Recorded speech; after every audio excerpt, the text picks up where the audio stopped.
Este cuadro, El empecinado, supuestamente pintado por Goya, lleva años encerrado en una universidad de Osaka.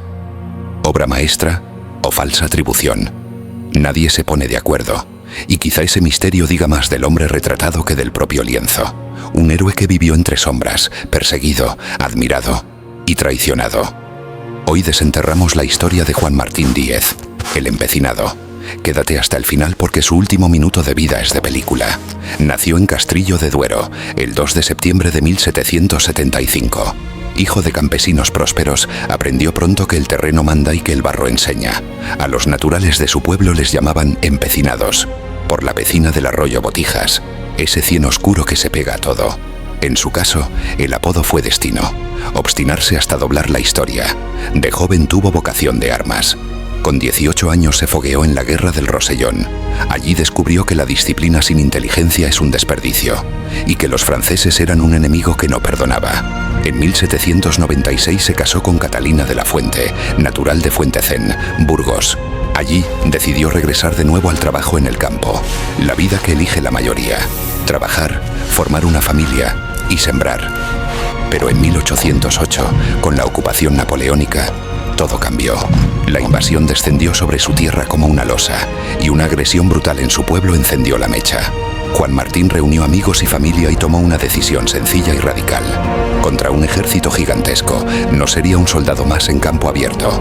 Sería interrupción, sería la piedra en el engranaje. Así nació su partida de guerrilleros. Al principio actuaron entre Madrid y Burgos. Tras las derrotas de Cabezón y Medina de Río Seco, comprendió que no podía vencer donde el enemigo era fuerte, pero sí podía desangrarlo donde era más vulnerable. Su guerra ya no era de gloria en línea, sino de inteligencia. Cortar correos, capturar convoyes, robar víveres, dinero y armas, volar puentes, desaparecer antes de que el polvo tocara el suelo. Aranda, Sepúlveda, Pedraza y toda la cuenca del Duero se convirtieron en su tablero. Sus golpes eran precisos, su rastro, humo. Se movían de noche, caminaban por cauces secos, confundían pezuñas de caballería con herraduras cambiadas. La geografía era su aliada, el tiempo, su arma secreta. El daño fue tan serio que los franceses nombraron a Joseph Léopold Hugo, el padre del escritor, como perseguidor exclusivo del empecinado. Para acorralarlo, detuvieron a su madre, pero la respuesta de Juan Martín fue fría y feroz. Si no la liberaban, fusilaría a 100 prisioneros franceses. Entonces la soltaron. El mito creció, y también el pánico entre quienes creían que a un campesino se le podía gobernar con miedo. No era solo audacia, era cálculo moral. Para él, proteger a los suyos era la línea que no se negociaba. 1809. Capitán de caballería. 1811. Su partida suma ya 6.000 hombres. 1812. Un Juan, algo cambiado por el paso de los años. Antes de que el enemigo se haga fuerte, decide volar el castillo de Torija, negar al rival el terreno que necesita. Esa era su firma. Nada de romanticismo inútil, todo de eficacia incómoda. En su cabeza no había épica hueca, había logística, mapas y barro. Entendió pronto que una emboscada bien puesta vale por 10 desfiles. En 1813 defiende Alcalá de Henares y el puente de Zulema contra fuerzas que lo doblan. La ciudad levanta un monumento en su honor, y años después Fernando VII ordena destruirlo. La historia oficial puede cambiar con el viento, las piedras no. En 1814 asciende a mariscal de campo y obtiene por real orden el privilegio de firmar como el empecinado. Ya no era solo un apodo manchado de barro, era un nombre propio, un blasón ganado a golpe de obstinación. Y aquí merece una pausa. Empecinarse antes significaba estar sucio pegado a la pecina. Desde él, empecinarse empezó a significar obstinarse, empeñarse, resistir. Cuando una vida cambia el sentido de una palabra, quiere decir que esa vida hizo mucho ruido. No hablamos solo de un guerrillero hábil, hablamos de un tipo cuya mera existencia moldeó el idioma que usamos para nombrar la terquedad digna. El lenguaje registró su huella como el barro registra una bota. Durante los 100 días, en 1815, siguió al mando en los Pirineos, desde Broto y Bujaruelo hasta Torla. A veces lo imagino como lo recuerdan, popular como un héroe de romances, pero con cabeza de profesional. Una mezcla extraña y poderosa, disciplina de húsares y olfato de labrador que sabe leer el terreno antes de que el cielo decida llover. En esas montañas, la emboscada no era cobardía, era geometría aplicada. Cada curva podía ser un teatro, cada puente un dilema y cada bosque un telón. Entonces llegó el giro. Volvió Fernando VII y con él la restauración del absolutismo. El rey que había jurado la Constitución de Cádiz la pisó sin rubor. Los liberales se convirtieron en enemigos internos. A Juan Martín lo desterraron. En 1820, con el pronunciamiento de Riego, volvió a las armas. Esta vez contra los realistas.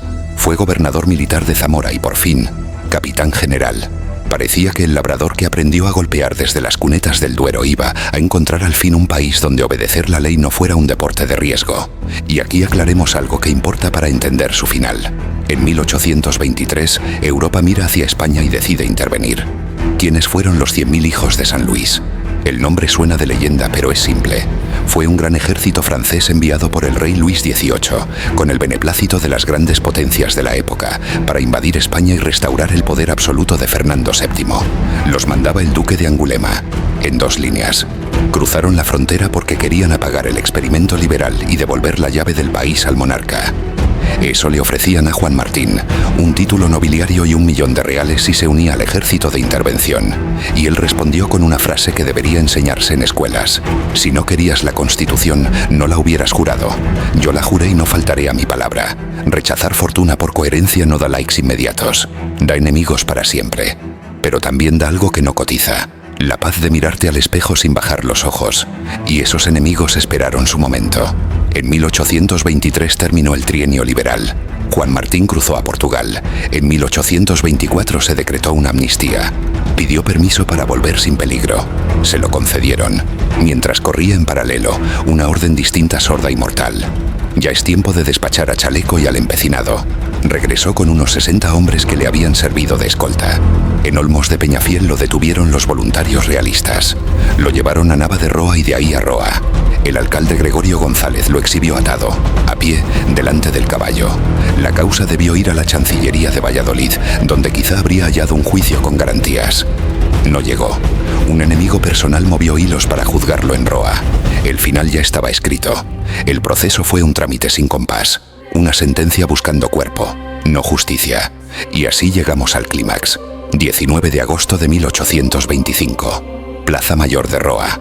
Tambores que no cesan. Murmullos de una multitud que quiere ver caer a la estatua viviente. Lo suben al tablado entre insultos. Entonces ocurre lo imposible. Rompe las esposas de un solo golpe. Se abalanza hacia el ayudante del batallón para arrebatarle la espada. Intenta cogerla, pero no puede quedársela. Intenta escapar hacia la colegiata. Se abre paso entre filas. El gentío se quiebra. Lo rodean de nuevo. Para evitar otro milagro, le atan una gruesa maroma alrededor del cuerpo. Y ahí por fin, la última orden. Un golpe seco. Quedó colgado con tal violencia que una de sus alpargatas voló 200 pasos por encima de la gente. Así termina un hombre que nunca negoció su juramento. La multitud se disuelve como niebla. El rumor queda. Después vino la letra pequeña, esa que hiere más por fría que por dura. Un fraile violó el secreto de confesión, revelando que el empecinado tenía 14.000 reales escondidos para su familia. El papel quiso rematar lo que la soga empezó. Pero la memoria, cuando se empecina, no se deja colgar tan fácil. Y la memoria, ya lo ves, siempre encuentra grietas por donde colarse. Una ventana en Burgos, una placa en Alcalá, un rumor en el Duero. En Castrillo su casa aún parece esperar una bota con barro. En Alcalá, el viento parece aprenderse de nuevo su nombre. Años más tarde sus restos encontraron reposo en un panteón de Burgos costeado por suscripción popular. El barro del Botijas se volvió estatua, y el apodo que antes significaba suciedad quedó para siempre asociado a la obstinación que dobla destinos. El monumento no es de mármol, es de voluntad. Es la gente diciendo, este no se vendió. Y aunque el primer monumento de Alcalá fue derribado por orden real, el recuerdo volvió a levantarse después, porque a veces la memoria gana por insistencia. El cuadro con el que abrimos el vídeo sigue en disputa. Materiales auténticos, atribución dudosa, nunca expuesto al público allí. Como su vida, se resiste a una etiqueta definitiva. El empecinado no cabe en un marco. Hay que narrarlo. Hay que perseguirlo por caminos, por puentes, por plazas que aún recuerdan su nombre cuando cae la tarde. Si escuchas el eco todavía pronuncia una promesa. Tal vez por eso las manos vuelven a él. Pintores, novelistas, guionistas. También lo retrató Benito Pérez Galdós en los episodios nacionales. Porque hay héroes que el óleo no alcanza. Necesitan páginas, voces y el rumor de la gente que decide no olvidar. Al final, empecinarse ya no es mancharse de cieno. Es no soltar lo que juraste, aunque te cueste la vida.